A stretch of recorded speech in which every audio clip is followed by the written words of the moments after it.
खूनी कुआं। सीमा गर्मियों की छुट्टियों में अपनी नानी के गांव आई थी। सीमा नानी के घर पहुंचने के बाद अपनी नानी के पैर छूती है और उनसे आशीर्वाद लेती है। तभी उसकी नानी उससे कहती है, इतनी बड़ी हो गई मेरी सीमा, चल जल्दी से हाथ मुंह धो ले, मैं तेरे लिए खाना लगा देती हूँ।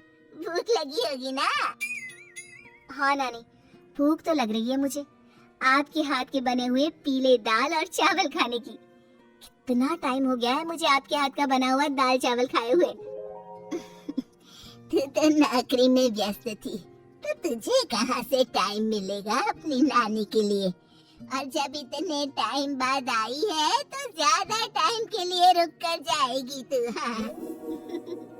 हाँ नानी, इस बार पूरे 2 महीने के लिए आई हूँ। सीमा की नानी अंदर जाकर उसके लिए खाना बनाने लगती है। सीमा कमरे में अकेली होती है, तभी उसे किसी औरत के रोने की आवाज सुनाई देती है। वो कभी खिड़की से बाहर झांकती है तो कभी दरवाजे से बाहर झांकती है।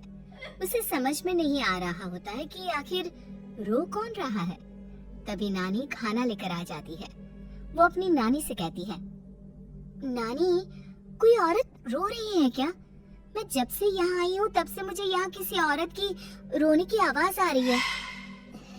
हे भगवान, कहीं ये वही तो नहीं? बोलो ना नानी। अरे कोई नहीं रो रहा, ये तेरे मन का वहम है। और तू ना अब खाना खा ले, ज्यादा यहाँ वहाँ की बातों में ध्यान मत दिया कर।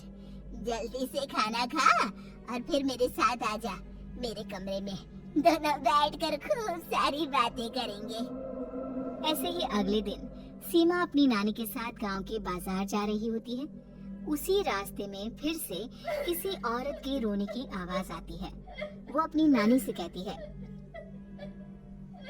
अरे नानी, क्या सच में तुम्हें अभी भी किसी औरत के रोने की आवाज नहीं सुनाई दे रही? मुझे किसी औरत की बहुत बुरी तरीके से रोने और चीखने की आवाजें आ रही है। मैं बहुत परेशान हूँ नानी, आखिर ये कौन है? मुझे लगता है कि सीमा को शहर भेज देना चाहिए, यहाँ रहना उसके लिए ठीक नहीं। नानी बोलो ना, आप चुप क्यों हो जाते हो? सीमा, तू घर चल, मुझे तुझसे बहुत जरूरी बात करनी है। नानी सीमा को घर ले आती है और सीमा से कहती है, सीमा, कल सुबह तू शहर वापस चली जाएगी। अरे अचानक? आखिर क्या बात है नानी? आप मुझे ऐसे जाने को क्यों कह रही हो? मैं बस जो कह रही हूँ उस पर ध्यान दे। तू कल सुबह यहाँ से चली जाएगी, और ये बात मैं कोई मजाक में नहीं बोल रही। तू कल जाएगी तो मतलब जाएगी। अरे नानी, चली जाऊंगी मैं, ठीक है, पर आखिर बात क्या है ये तो बता दो। मम्मी से कोई बात हुई है या फिर मुझसे कोई गलती हुई है जो तुम मुझे अचानक से जाने के लिए बोल रही हो? देख सीमा, रात बहुत हो चुकी है और मुझे इस बारे में कोई बात नहीं करनी। चल, अब चल के मेरे साथ सो जा। सुबह की बस पकड़कर तुझे शहर भी तो जाना है। सीमा को अपनी नानी का ऐसा व्यवहार देखकर बहुत ही अजीब लगता है। उसे कुछ समझ में नहीं आ रहा होता है कि आखिर उसकी नानी उसे अचानक से गांव छोड़कर जाने के लिए क्यों कह रही है। ये सारी बातें सोचते सोचते सीमा की आंख लग जाती है और वो अपनी नानी के साथ सो जाती है। ऐसी ही आधी रात को सीमा को फिर से किसी औरत की रोने की आवाज सुनाई देती है। वो उस औरत की आवाज सुनकर बार बार करवटें बदल रही होती है और तभी उसे सपने में भी एक अजीब सी औरत की परछाई दिखाई देती है, जो इतना चीख चीख कर रो रही होती है कि सीमा डरकर उठ जाती है। वो पूरी पसीने पसीने हो रही होती है। वो अपने आसपास देखती है तो घर में बिल्कुल शांति का माहौल होता है। सीमा घबरा जाती है। वो अपनी नानी को जगाने की कोशिश करती है मगर उसकी नानी नहीं जगती। सीमा को फिर से उस औरत की रोने की आवाज सुनाई देती है। आखिरकार सीमा अपने आप को रोक नहीं पाती और वो घर का दरवाजा खोलकर बाहर निकलती है। आखिर ये माजरा क्या है? आज तो मैं पता करके रहूंगी। अब आवाज का पीछा करते हुए सीमा आधी रात को गांव के चौपाल के पास बने कुएं के पास पहुंच जाती है, जहां कुएं की चारों ओर बेड़ियां लगी होती हैं। उन बेड़ियों में लगे हुए ताले के साथ एक लाल रंग का कपड़ा और माता रानी का कलावा बंधा होता है। उस कुएं में से सीमा को किसी के रोने की आवाज आती है। सीमा परेशान हो जाती है। इस कुएं में कौन है? कौन है यहाँ? सुनो, कौन है? कौन रो रहा है? वो चिल्ला चिल्ला कर पूछती है और साथ ही लोगों को जगाने की कोशिश करती है, मगर किसी को भी उसकी आवाज सुनाई नहीं देती। अब सीमा खुद उस कुएं के पास की बेड़ियों और तालों को खोलने की कोशिश करती है और किसी तरह कुछ देर की मशक्कत के बाद सीमा उसको खोल भी देती है। और जैसे ही वो कुआं खोलकर उसके अंदर झांकती है, सीमा उस कुएं में गिर जाती है। इतने में उसकी नानी की नींद भी खुल जाती है और सीमा को पास ना देखकर नानी परेशान हो जाती है। नानी घबराकर पूरे घर में उसे ढूंढने की कोशिश करती है, जिसके बाद उसकी नानी और सभी लोग उस खूनी कुएं के पास जाते हैं और सीमा की नानी कुएं के पास खड़ी होती है। सभी गांव वालों और सीमा की नानी को सीमा के चिल्लाने की आवाज आती है।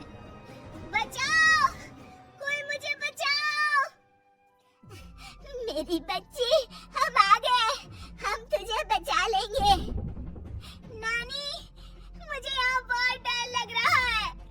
यहाँ इंसान की कटी हुई मुंडिया, हाथ, पैर और कंकाल है और खून भी है। नानी, मुझे डर लग रहा है। आप सब मेरी मदद कीजिए, नहीं तो ये खूनी कुआं मेरी बच्ची को भी खा जाएगा। अरे मुझे तो ये समझ में नहीं आ रहा कि आखिर इस खूनी कुएं को खोला किसने। सालों पहले इसको इतनी मुश्किलों के बाद तांत्रिक बाबा ने बंद किया था। अरे पूरा गांव खूनी कुएं के बारे में अच्छे से जानता है, तो कोई भी जानबूझकर तो ऐसा करेगा नहीं। मतलब किसी ने अनजाने में इसे खोल दिया है भैया। सीमा को इस बारे में मालूम नहीं था और जब से वो यहाँ आई थी तभी से उसे किसी औरत के रोने की आवाजें भी सुनाई दे रही थी। कहीं सीमा ने ही तो उसे नहीं खोला। अगर ऐसा है तो फिर सीमा का बचना बहुत मुश्किल है। वही कुएं के अंदर सीमा रोते हुए बैठी होती है कि उसे आवाज सुनाई देती है जो कुएं के बाहर खड़े गांव वालों में से किसी को सुनाई नहीं देता। आज सालों के बाद मुझे ताजा खून मिलेगा। तेरा खून पीकर आज मैं अपनी प्यास बुझाऊंगा।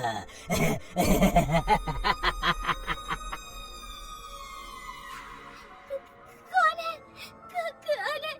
मत मारो प्लीज, मुझे जाने दो प्लीज। मैंने किसी का क्या बिगाड़ा है? वो तुझे मरने के बाद पता चल ही जाएगा। जितने में गांव वाले और सीमा की नानी कुछ सोच पाते, उतने में उन्हें सीमा के चिल्लाने की आवाज आती है और अगले ही पल सब शांत हो जाता है। क्या हुआ? सीमा, मेरी बेटी। माफ करना बहन, लेकिन अब सीमा वापस नहीं आएगी। हमें एक बार फिर से कुएं को बंद करना होगा। गांव वाले तभी तांत्रिक को बुलाकर लाते हैं। एक बार फिर अपने शक्ति से तांत्रिक बाबा उस कुएं को हमेशा हमेशा के लिए बंद कर देते हैं और वहाँ एक बोर्ड लगा दिया जाता है कि यहाँ आना मना है। कहानी पसंद आई होगी? कृपया हमारे चैनल को सब्सक्राइब करें और सभी अपडेट्स के लिए बेल आइकन जरूर क्लिक करें। और हाँ, वीडियो लाइक और शेयर करना मत भूलिएगा। Bye bye.